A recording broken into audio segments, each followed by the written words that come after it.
everyone, my name is Zoe and I'm one of the community outreach coordinators with the Connecticut Humane Society.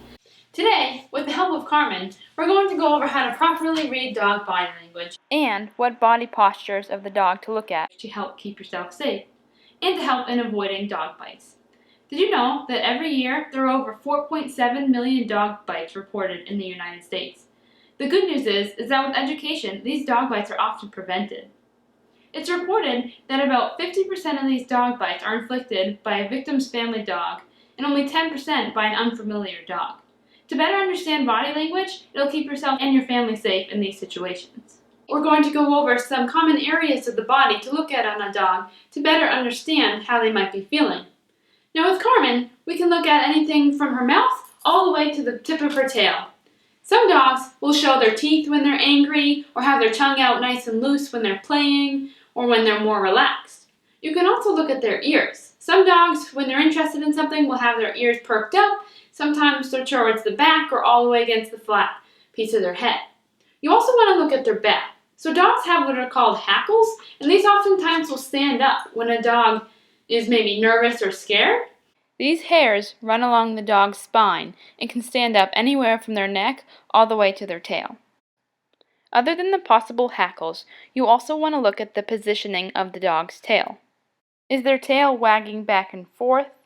Is it standing stiff and tall, or is it tucked between their legs? You can also look at their stance. Are their feet up in front of them? Are they making themselves look bigger or maybe smaller? There are a variety of different ways, which we'll talk a little bit about later within each dog. It's important to be aware of the surroundings of the dog and to know what's happening in the area. That way, you can better understand when a dog might be feeling excited, scared, or look alert. Is there another person? Maybe it's a dog or a toy or even just a bird. It's important to look at your whole surroundings to better understand why a dog might be feeling a way that they are. Dogs who are happy or content tend to have a looser body posture. Oftentimes, their tails are relaxed or swaying, their mouths are loose, sometimes with tongues hanging out, and their eyes will be more relaxed with a soft gaze. Some dogs will roll over and expose their stomachs as well. Another common posture you might see is this play-bow position. Oftentimes, their two front paws are down on the ground and their bottoms are in the air. This is another way to tell that your dog is happy or maybe ready to play. Dogs who are nervous or scared will oftentimes make themselves look smaller. Some will lift their front leg and have their ears laid back and their tail tucked. Many dogs will start to lip-lick repeatedly and may also growl or become vocal. Scared dogs tend to have something called whale eye. This is when one can see a slight half-moon shape in the dog's eyes. Dogs who are stressed will often repeatedly yawn and have their ears tucked back. Similar to a scared dog, they may make themselves look smaller and tuck their tails between their legs. Some dogs will begin to pant, and others may also start to whine, possibly drool, or shed more than normal. Dogs that are angry oftentimes bare their teeth. Some will make themselves look bigger by stepping forward, and oftentimes their bodies and tails are stiff. Their hackles may be up, whether this is on their neck, back, or tail, and oftentimes their eyes are focused, with pupils being larger than usual. Sometimes their ears are tucked back against their heads, and some dogs will begin to bark or growl. What some do not realize is that many dogs do not like to be hugged.